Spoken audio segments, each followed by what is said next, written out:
Any health-related information on the following show provides general information only. Content presented on any show by any host or guest should not be substituted for a doctor's advice. Always consult your physician before beginning any new diet, exercise, or treatment program.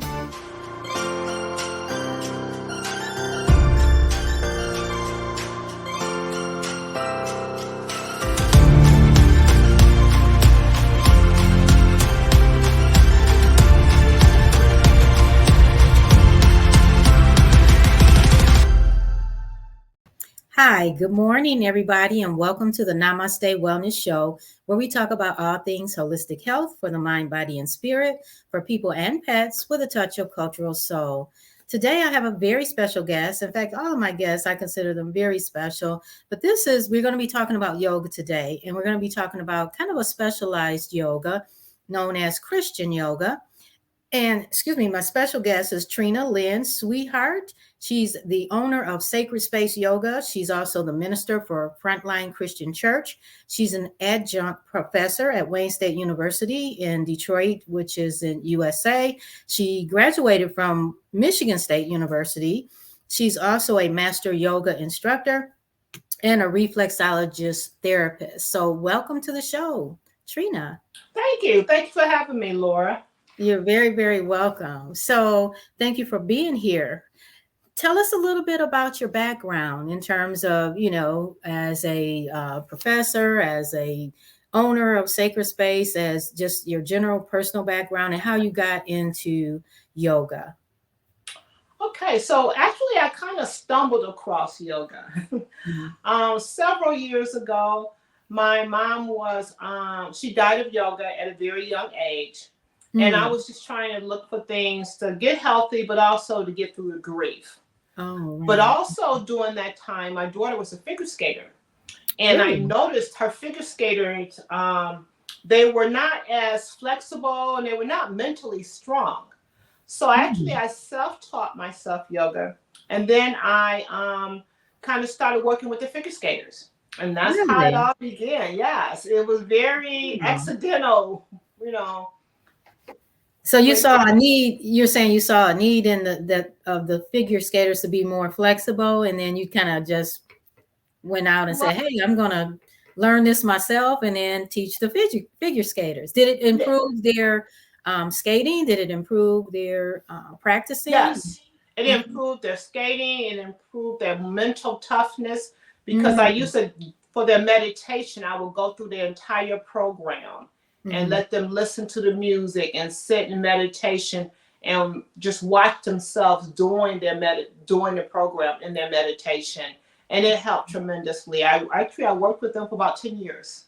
Oh, awesome. Okay. So were you like a coach?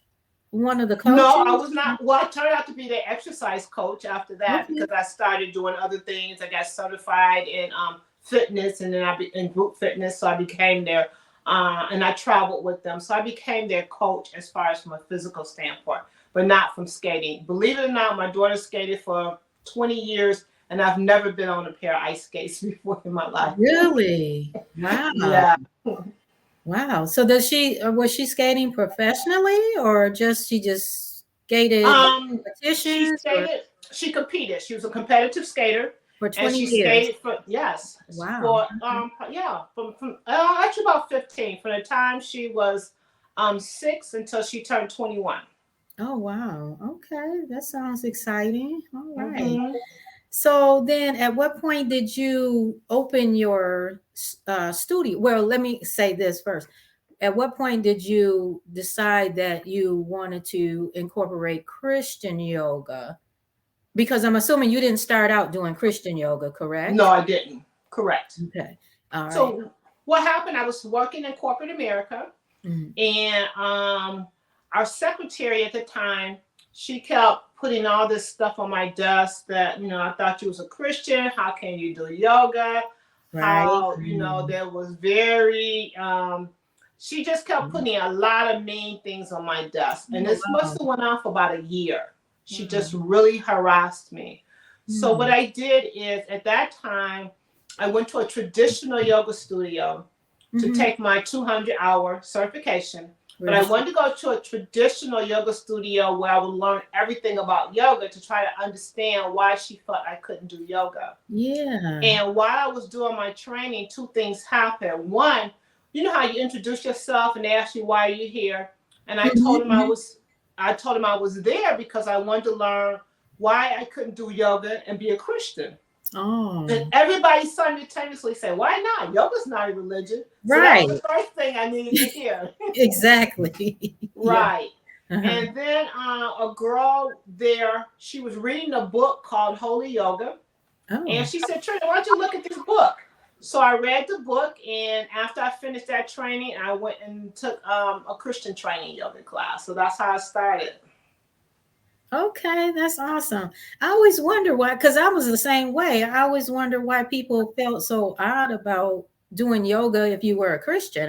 I could never make that connection either, you know. So, you know, it was a experience for me too, especially when I first started teaching.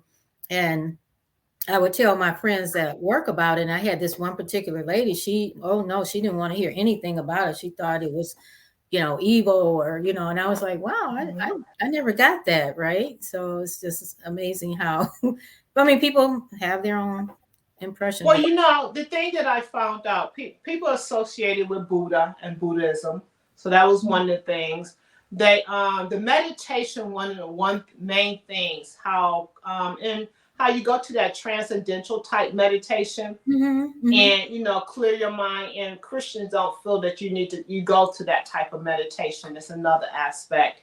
And then because but wait a minute, what about didn't Jesus meditate in the Garden of Gethsemane? I can never pronounce that correctly. Yes, he meditated. The meditation is in the Bible. Right. But it's a different type of meditation. You're meditating on the word of God. You're meditating on Jesus. So your meditation is more direct, and it's not trying to clear your mind to a place that most people can't go to anyway, because we have too many, you know, we have monkey mind. We can't go to that deep, you know, translate. Most people can't go to that type of meditation. Right. Okay. So that's one of the reasons. And they just think because the poses are named after animals and stuff, that we're worshiping animals and what have you. And, you know, I explained to them, the poses are named after animals and different type of things. It gives you a visual. You know what a cat looks like. You know what downward. So it gives you a visual to the pose. Tabletop. It gives you a visual. So it's not that we're worshiping the poses. Right. It just gives you a visual. When you talk about a pose, it gives you a visual. So that's how I explain it to them. Well, what's interesting about that, in traditional Chinese medicine, which I know is very acceptable in conventional medicine, you know, more people use Chinese herbs, and a lot of our hospitals now have integrative medicine where they use traditional Chinese medicine. And if you look at some of the practices in Tai Chi or Qigong and those types of practices, they do copy the movements of animals. You know, I don't know if you're familiar with any of that, but I've studied that. And in fact, there's this one exercise program called the 8 Treasures. And all of the movements and exercises are like, you know, you're doing a horse stance or a crane stance. You know what I'm saying? So so that's interesting that I never heard that people were afraid and thought that in yoga you're worshiping animals. I never heard that. So I'm learning something about that too. Yeah, you know, it's just a lot of it is ignorance, you know, not knowing what it is. And then a lot of it, people think they've done their study and they think we just made it into Christian and we, you know, but a lot of it is just ignorance. And it's a shame that people really don't give it a try, because you and I both know what yoga does to the body and to the mind and to the spirit. Exactly. So it's really a shame that people won't give it a try. Right. Okay. So I just want to, again, I'm going to intervene here. I know you're familiar. Oh, well, you took the traditional RYT, registered yoga teacher training. And then you also did you say you also took a Christian yoga teacher training? Yeah. So actually I've taken 3 or 4 different yoga trainings, 200-hour trainings. I've taken a traditional one. And I've taken a couple of Christian ones, because now Christian yoga has gotten big, so it's a couple of Really? organizations out there to certify. So I've Okay. taken a couple of certifications through various Christian programs just to see how they vary and how they differ. Okay. So do you find that they are pretty much consistent with the Christian yoga programs are pretty much consistent with each other?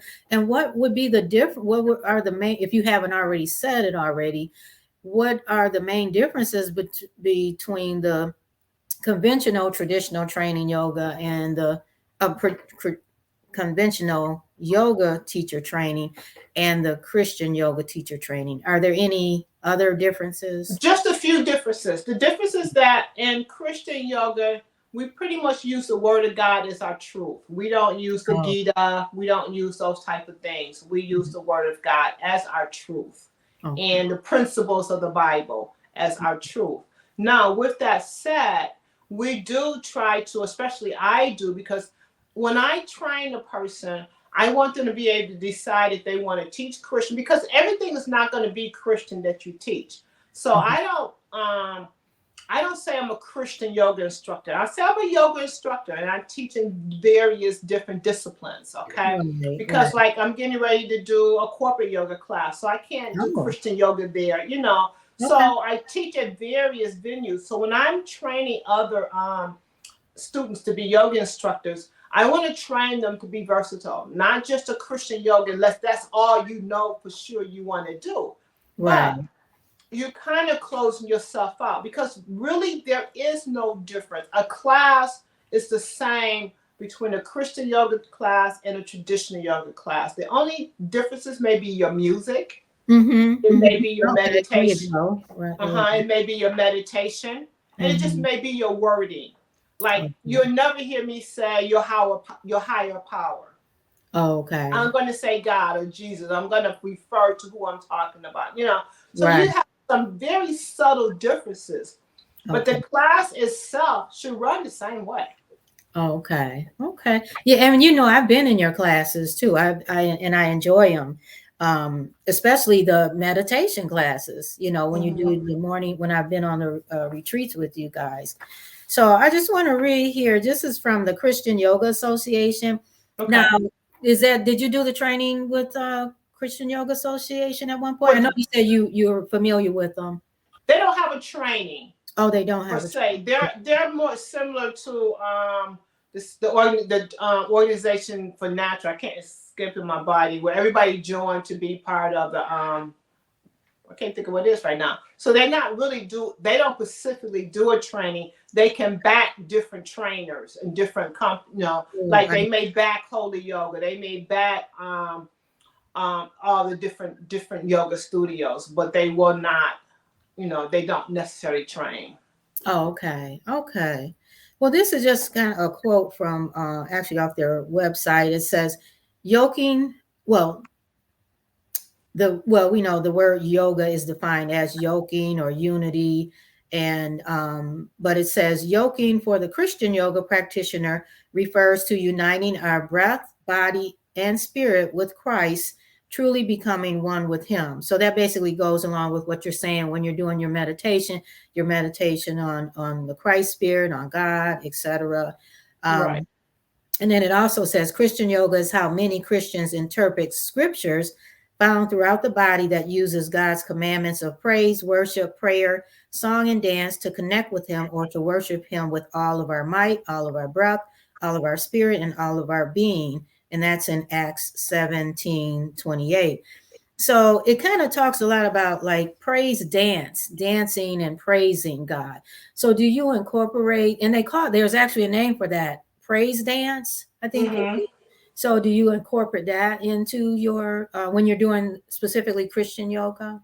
The only kind of space that I think you really have to incorporate that would be doing sun salutations, okay? Okay. So with sun salutations, we changed the word sun to S-O-N as opposed to S-U-N.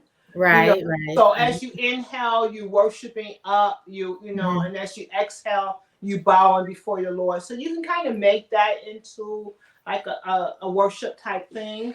Right. I love to make my sun salutations into worship, and put on a good worship song and just do sun salutations to that, because Right. it just opens my heart up, and I just feel a closeness to God, and I just love, doing sun salutations to worship music. Okay. Now I think Michael Beckwith. Have you ever heard of Michael Beckwith?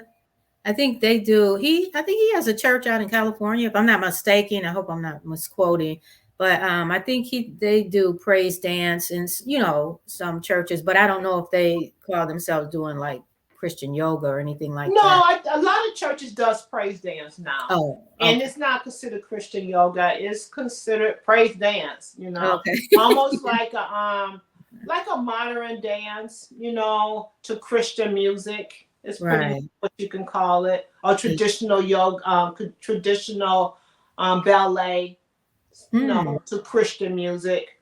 Okay. Because if you ever seen Alvin Ailey, he does Oh yeah. he does a couple of Christian, Mhm. dedications. So it's kind of set up like that. Okay. Now I didn't know that. I know a couple of my family members during their like memorial homegoing service, Mhm. funeral service, they had family members that do praise dance, and they Mhm. were in honor and in memory of the family member that had passed. They did a praise dance actually at the service, and I thought it was very Mhm. beautiful. Yeah. Yeah, it's a very beautiful movement. Yes. Right. Well, now another thing, I'm just gonna another piece that I saw at the Christian Yoga Association is called Prayer Postures. They call it a quick guide here. So they for standing, they interpret standing, seated, kneeling, prone, and lying down postures. So standing postures are for praise and honor, thanksgiving. Seated are you're seeking counsel or guidance, sitting alone with God, enjoying God's presence. Kneeling, humility, submitting, honoring, and surrendering in supplication and petition.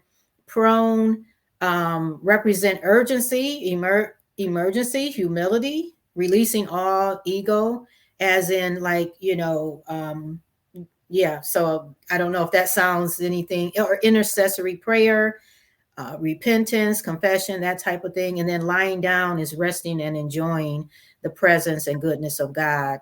And then the lying down is, meditation and just contemplating, I guess, the precepts. So I don't know if you have correlations for the different types of postures that you use particularly. Not necessarily. It just depends. It depends on the class, depending on what's going on. But in my opinion, child's pose is always a prayer pose. Okay. It's always a good place to just, turn your mat into an altar and just let your heart go. And we know that prayer. We know that the pose just does so much for the body. It stretches the body in 6 different ways. So when you're Right. in child's pose, you're stretching your top Yeah. and bottom of your feet, you're stretching your Mhm. hamstring, you're Right. stretching your glutes, you're Uh-huh. stretching so many parts of your body, but at the same time, you're kneeling. So it is a good place for a prayer, or a prayer break, or a prayer pause, as I would call Right. it. Right. Yeah. Sitting, we tend to be in sitting and meditation, but we also can be lying in meditation. So it Mhm. really depends on the class and the type of class. Now, if I'm Mhm. teaching a yin class, a lot of Okay. that I may correlate. But if Uh-huh. I'm teaching something different, uh, um, a more fast-paced class, a gentleness class, because all of my classes are named after the fruit of the spirit. Yeah, tell us some. I like that. I always like tell us the names of your classes. Name of my class is gentleness. Mm-hmm. And that would be your beginner's class. Okay. We Okay. have a joy class, and the Mm-hmm. joy class would be like your athletic, your more advanced class. Mm-hmm. We have a meekness class, and my meekness class is more like a yin class. Mm-hmm. We have Now explain now yin. When you say yin, that's meaning you're holding the postures longer. yes. Yeah. Mm-hmm. When yin classes, they're basically you staying on the floor, you holding the class as the pose anywhere from 2 minutes to 7 minutes. It just depends on what you decide to do at that time. And Right. it's basically yin classes were really for opening up the hips and stretching the entire lower body. Mm-hmm. And gets into the fascia tissue, a little deeper into Mm-hmm. the deeper part of Yes. the muscle tissue. Okay. Yes. And Oh, then I have a patience class, and uh-huh. that class is basically my chair yoga class. Uh-huh. You know, Oh, being patient with your body, being patient and being okay with it. mm-hmm. And I have an endurance class, and Mm. that class is doing, and actually our endurance class, I incorporated that during the pandemic. So endurance is on Wednesday mornings. So Okay. whatever date of the week it is, date. So like Mhm. today is the 5th.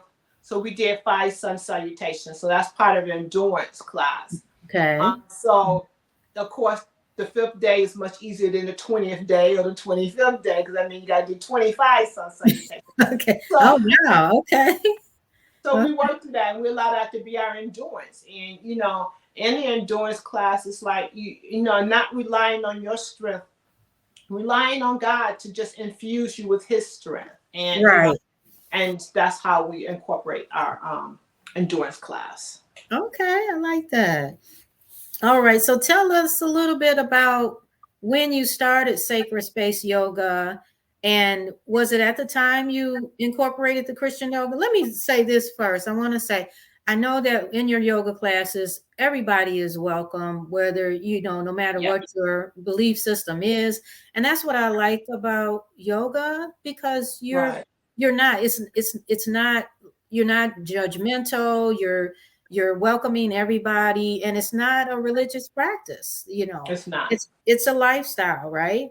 It's Mm-hmm. like, and if you think about Patanjali, when he talks about the 8 paths of yoga, where you're talking about your diet, you're talking about your relationships, you're incorporating how you care for yourself, you're talking about meditation and contemplation. So it's really a lifestyle. It's not considered a religion. So um Right.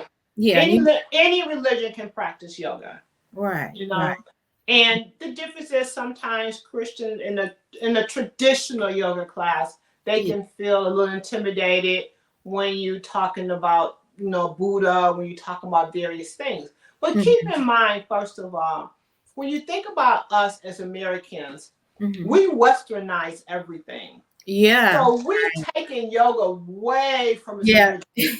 exactly. So it's very few yoga classes that you That will are go to pure, right, that are pure yoga class, you right. know. And that's why I was really strategic in choosing the type of place I went to take my first certification, because I wanted to go one where they actually use the Sanskrit word when they, you Mhm. know, when they do everything, you know. Yeah. So, but we are a long ways from that. You know, we have all types of yoga class, and people don't even take yoga at a traditional yoga studio for the spiritual guidance anyway, because it's more physical. They Right. just want to stand on their head and do all these crazy moves, which by chance never do a headstand in my class, because that's not what I'm about. I'm about using yoga for healing, both Right. mentally, physically, and spiritually. But yeah, we've taken yoga long ways from what it was meant to be, from its original intent. So here in the West, you know, you may find different at different studios, totally different practices. Right, right. They said that about laughter yoga too. I mean, well, in laughter yoga, we practice it different in the West than they do in the East. And at least Okay. that's what I've had people who have come to the class and they've done laughter yoga in India, and they say, oh, well, you guys do it a little different over here. But I think any class can be really as different as how the teacher instructs the class too. So, Right. right? And if you're a good teacher, even if it's your traditional joy class, your traditional whatever class, you got Mhm. to teach to who comes to that class. Exactly. Maybe everybody came to this class today and this is just a good time, but they're Mhm. beginners. Then I'm not going to teach a traditional joy class. We're Right. going to talk about joy. We're going to talk about joy being innate, you know, And and all all of of that. that. But Right. the postures, the poses may totally change, because you got Mhm. to teach according to who comes to class. Exactly. Exactly. That's the multi-level class. I just want to bring up one of my favorite. He's a Swami, Paramahansa Yogananda. Have you read his book? What No, was unique? Huh? I haven't read that. No. Okay, Paramahansa Yogananda. He makes a distinction between a Swami. He was actually a Swami, but he talks about yoga in the book. He is started the self-realization temple. You may have heard of it. Yes.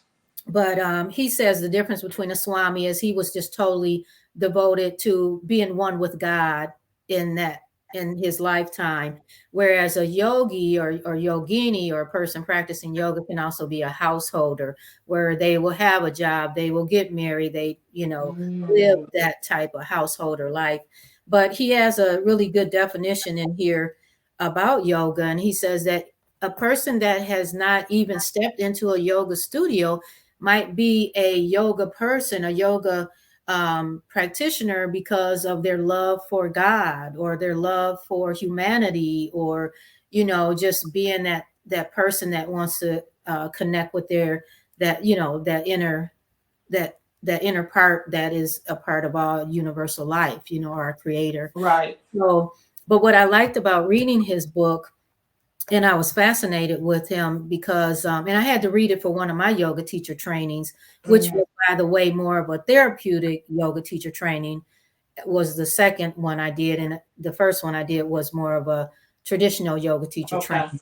But anyway, what I was amazed in the book was how much he talked about the Bible in the book, and even his guru, Sri, and I'm not going to try to say his name. I can't pronounce it.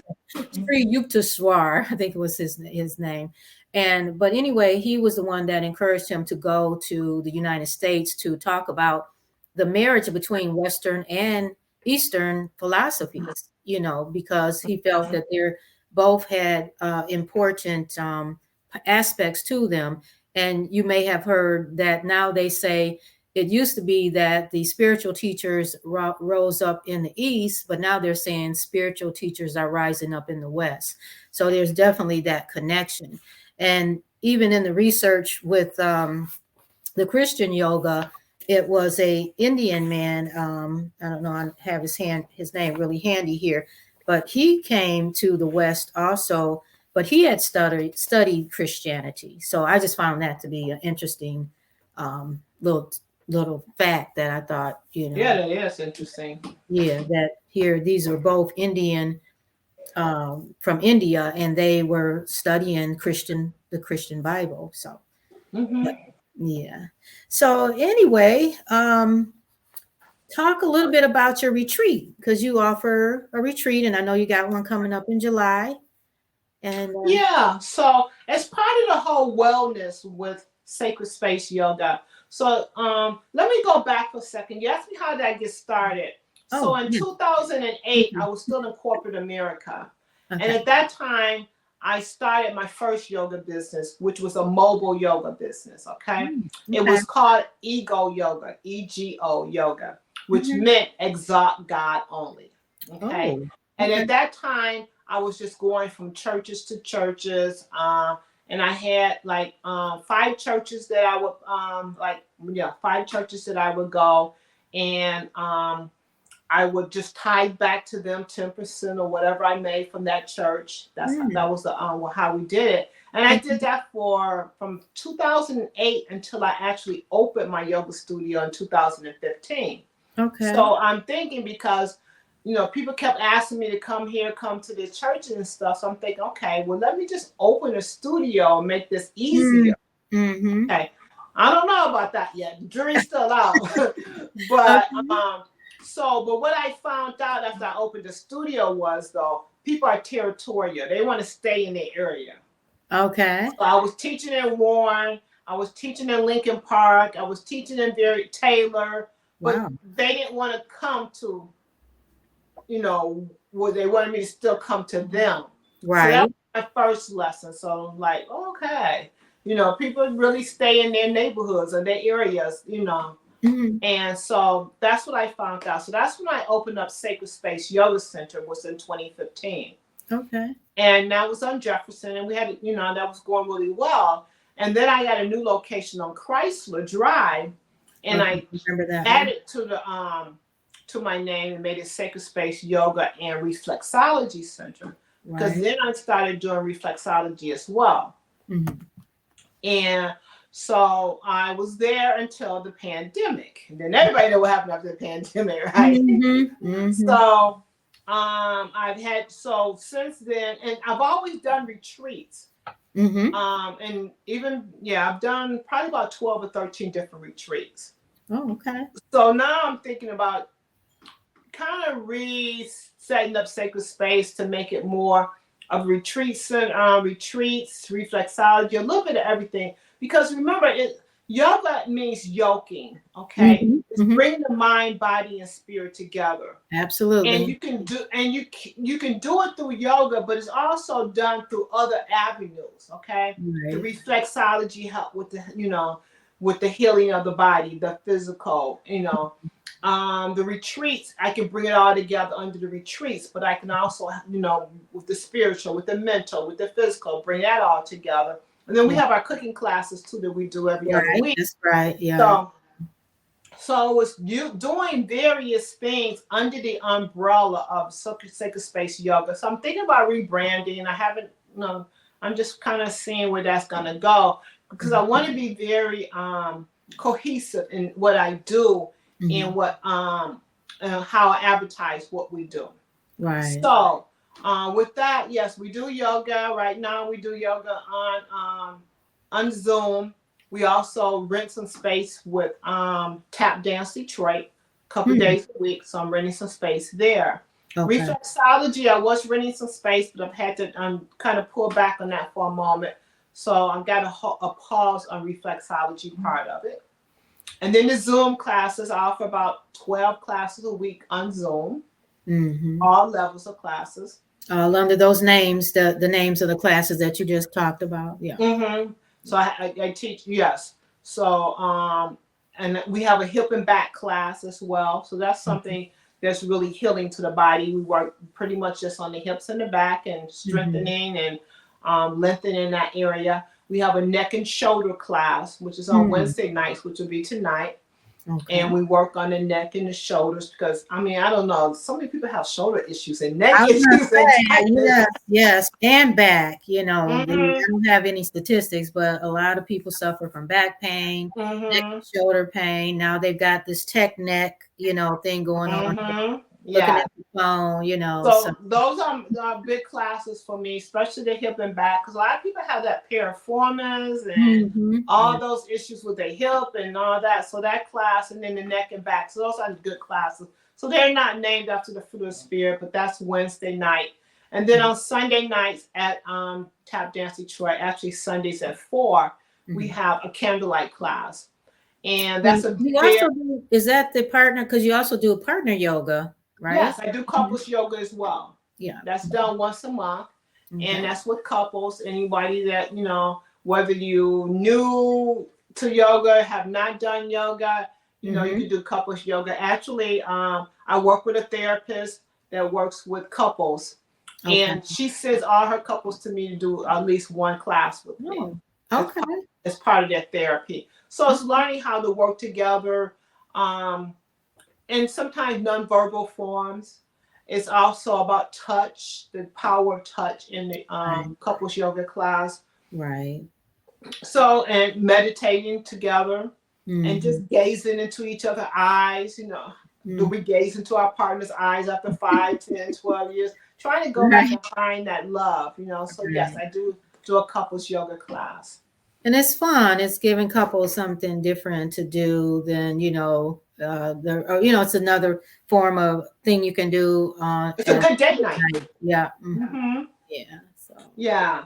So that's it. So then the retreats is it's another part. Well, Trina, would you like to share in your contact information at this point? We can share it again, but maybe at this point share. Yes, you can always contact me at sacredspaceyogadetroit.com. sacredspaceyogadetroit.com. The phone number there is 313-352-6788. 313-352-6788. Okay. All right. And then go ahead and finish your thought. I, just wanted to. And then so we're going to the retreat. It's July 28th, on the weekend of July 28th. And, through the 30th. And this retreat, so the year started off, I just feel God gave me that this is the year of growth. Mm-hmm. So we started off with our first retreat in January on growth. So this is another part of the series on growth. So it's called Unapologetically Me, the Power of Growth Retreat. And it's July 28th through the 30th. Mm-hmm. And that retreat, we have some dynamic speakers. It's going to be a combination to where we do a lot of different things. We're going to work on mental growth, physical growth, spiritual growth. You're going to spend some time along to a vision walk. We'll take a vision walk. We're going to work with different projects on growth, putting plants together, and then we're going to watch that plant grow and just know, because you can't grow. Growth is, you have to be intentional about growth. It just doesn't happen.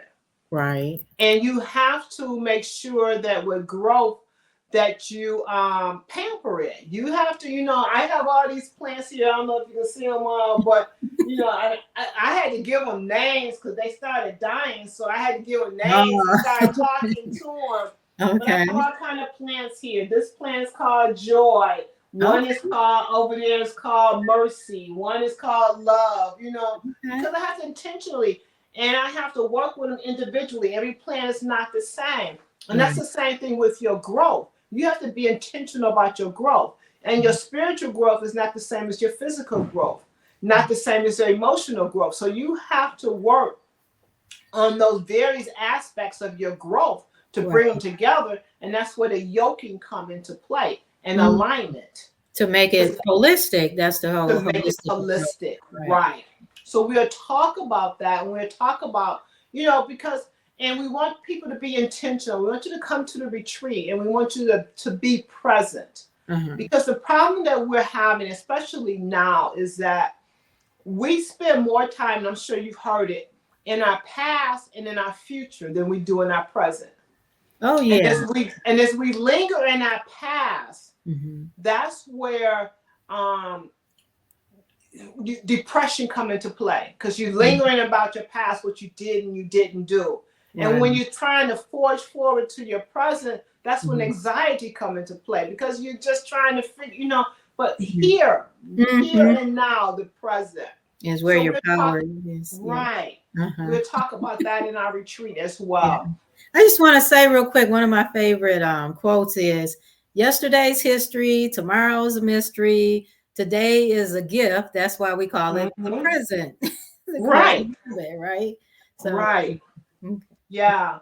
So the retreat, and it's only about 2 hours away, less than 2 hours away. I try to make from the Detroit area. From the Detroit area, yes. 2 hours away from the Detroit area.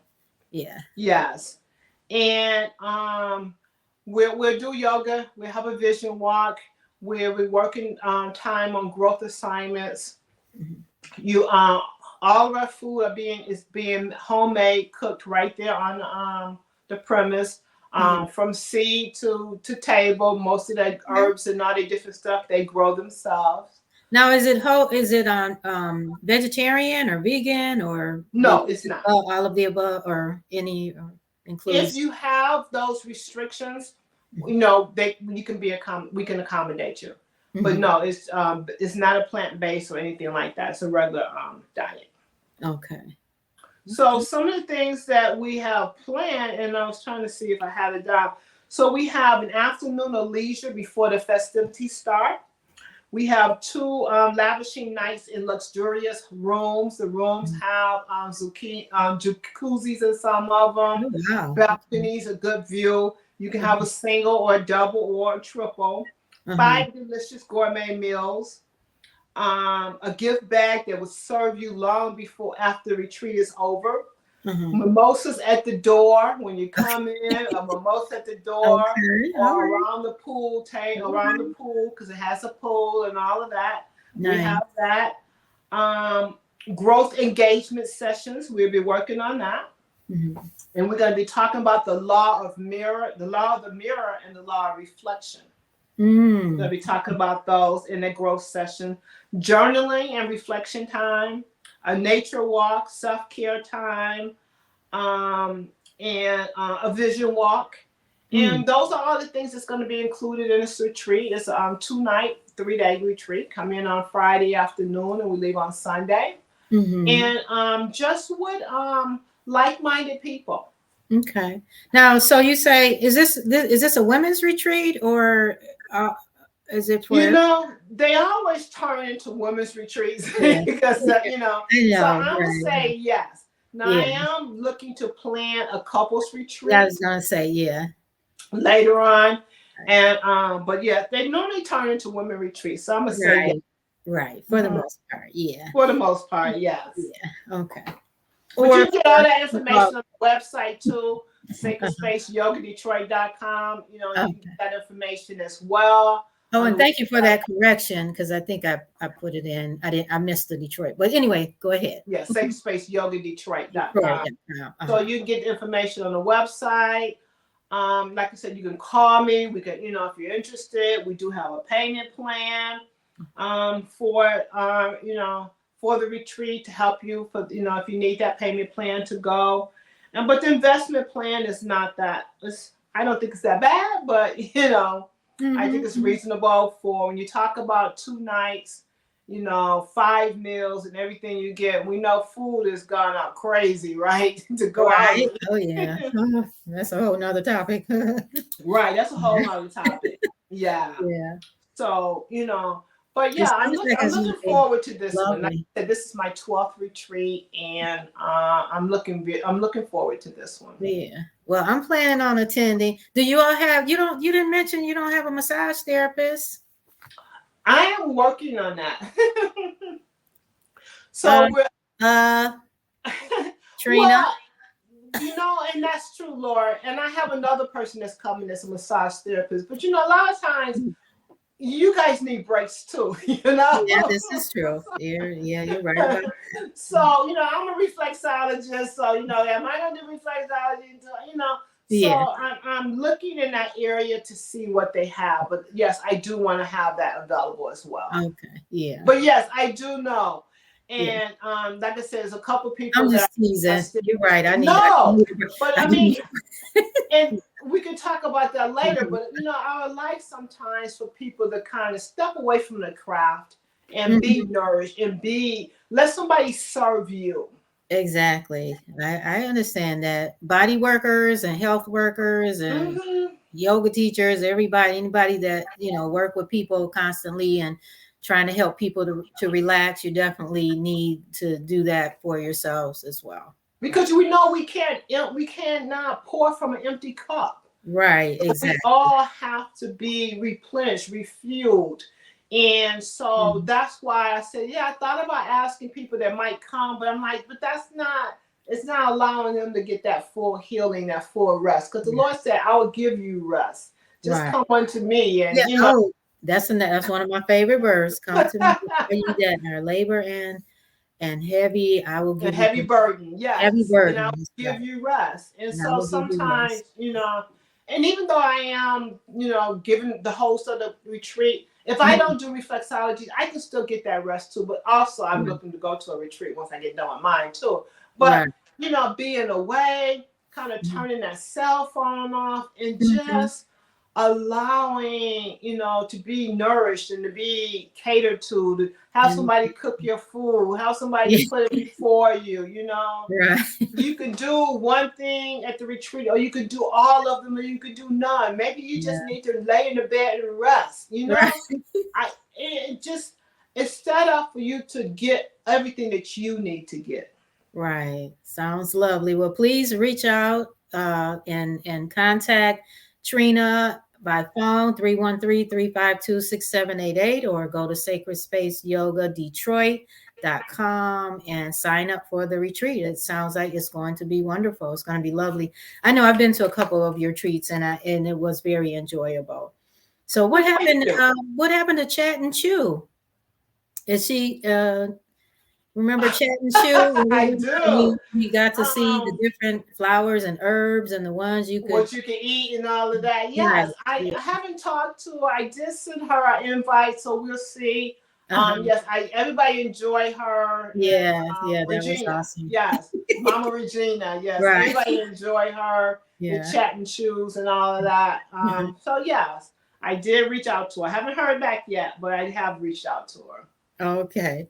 Well, let me see here. I want to make sure we did pretty much. We actually talked about that too. Naysayers, people, non-believers, and believers in Christianity, but non-believers in yoga. We did pretty much cover all But that. I want to expound upon that for a second.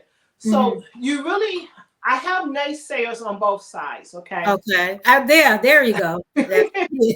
So with the Christians, I do not try to convince them.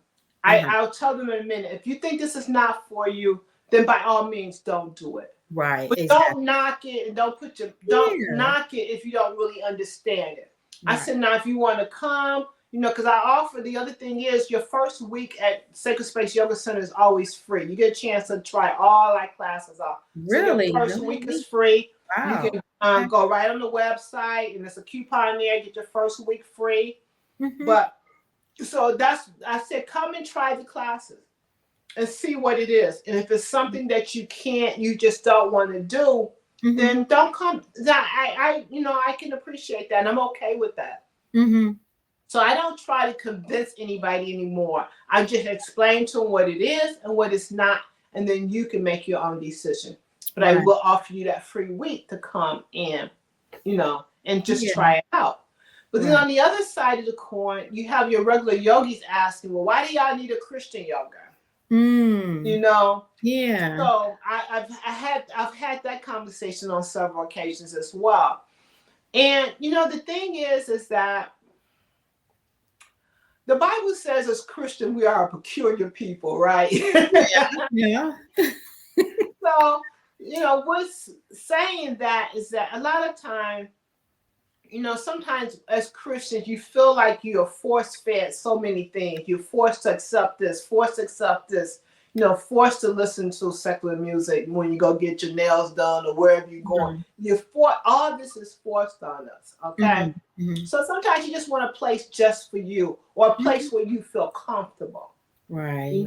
Where I'm not saying Sanskrit words, or I'm not throwing Buddha at you, or the universe, or whatever the sayings are, So it's sometimes, so that's what I try to explain to them, is that the yoga is the same, the philosophy is the same, because as you know, pretty much with all religions, the premise is the same.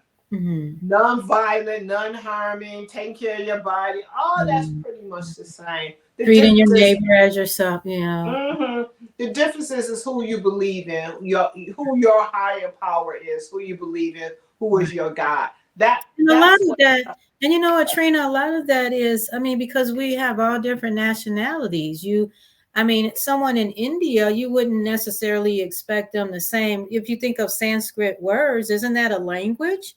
So if they're speaking their language, that's how they're going to interpret. If we're speaking English, we're going to interpret our way. If you're speaking, whatever your language is. So people, they worship according to what they, what their culture is. So what I do like about, and I think isn't Christianity is supposed to be open to accept all people, right? That's the way I thought I interpreted it. I don't know, but anyway. Yes, it is open. It's love. You accept everybody, but everybody's not going to accept your philosophy or who you serve or who your God is, or going to accept Jesus. Jesus is pretty much the person that separates us from various religions, or that separates, religions. Right. Well, another thing that will happen, I used to listen to a Christian talk radio, and I was so surprised that the person on the show, I won't say his name, he was saying that how yoga was such a horrible thing. And here he's a Christian. And I thought, wow, that seems just so unaccepting of a person making a choice. But you meet people where they are. Hey, if you don't like it, you don't have to be around it. You don't have to, go and do what you want to do. That's kind of the way I look at life. I have had, naysayers on another side of and I don't know what it was. I don't remember how I said it in the class. And the lady came up to me and she said, "Oh, if you're going to be talking about something about God or Christian in the class, I don't think I can come anymore." And I just thought that was odd. I don't even remember what I said. I don't remember what I may have said, a word or something. And I said, "Oh, I apologize. I didn't mean to offend you in any way." And I kind of explained it off, or however I said it, whatever I said at the time. It's been a while. But there's some people that don't, so you're always going to have somebody that is not going to go with what you're doing. But you have to kind of just be who you are. That's how I look at it. Be who you are, and those people that are in alignment with you will be drawn to you, and the people that are not in alignment with you, they will move on. So, and that's the beauty of yoga and the beauty of a choice. You can choose. I can go to a Christian yoga studio. I can go to a non-traditional. You can choose. There's a ton of yoga out here, and a ton you can choose from. So if you don't like this, my thing is that just say it wasn't for me. Don't down it. Don't just say it wasn't my choice. It's not for me. And that's what I'll say when somebody said, "Well, you go here." No, I don't go to that studio. Nothing wrong with it, but it's just not my preference. It's not your style. Yeah. Yeah. So. And Lori, I met you some years ago, and it started with your laughter yoga. And my journey, the journey has always been out with me on laughter yoga. You know that. Yeah. But let me just say this: I'm starting to teach classes now to students with dementia. Okay. It's a chair yoga class. But when I started this, I said, "Oh God, Laura will be really happy with me." I've added spots of laughter yoga in that class. Oh, okay. But they just spontaneously laugh for no reason. I'm going to say that. Okay, that is awesome. We're going to talk more about that after the show because we are actually at time. Thank you so much for being here, Trina. Thank you for watching, listening. Please join me every Wednesday at 11 a.m. for Namaste Wellness Show. Until then, stay safe, stay well. Namaste. Namaste.